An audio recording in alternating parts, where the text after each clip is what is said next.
मजा लूटी, रोग तोहर वही दिन छूटी, रोग तोहर वही दिन छूटी, जब दुधिया का सार तोहर फूटी, रोग तोहर वही दिन छूटी, रोग तोहर वही दिन छूटी। देखो बबरिया उखाड़ लेंगे समझा।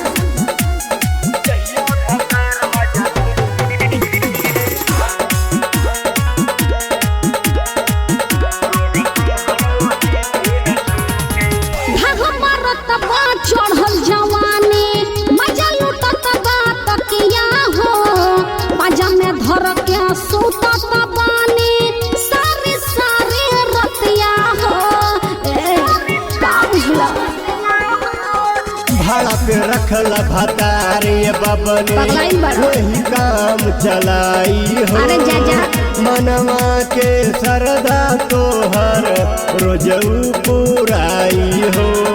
मिलत लइका जवानी के जोड़ा छोड़त लासा फुलह कटोरा, अरे मिलत लइका जवानी के जोड़ा छोड़त लासा फुलह कटोरा, जब दीवे रगड़ा के घूटी, रोग तोहर वही दिन छूटी, रोग तोहर वही दिन छूटी, जब दुधिया का सार तोहर फूटी, रोग तोहर वही दिन छूटी, रोग तोहर वही दिन छूटी।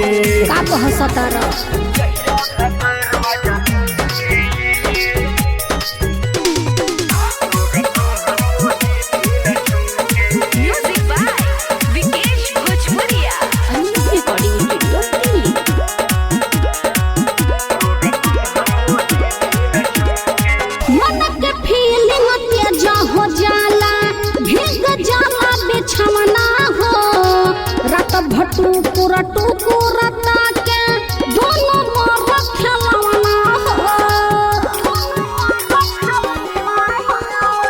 कुंवर सरवन कला भर बनाला होई न जबले गहना हो, रोज के जवानी तोहर कर दिए उठवना हो।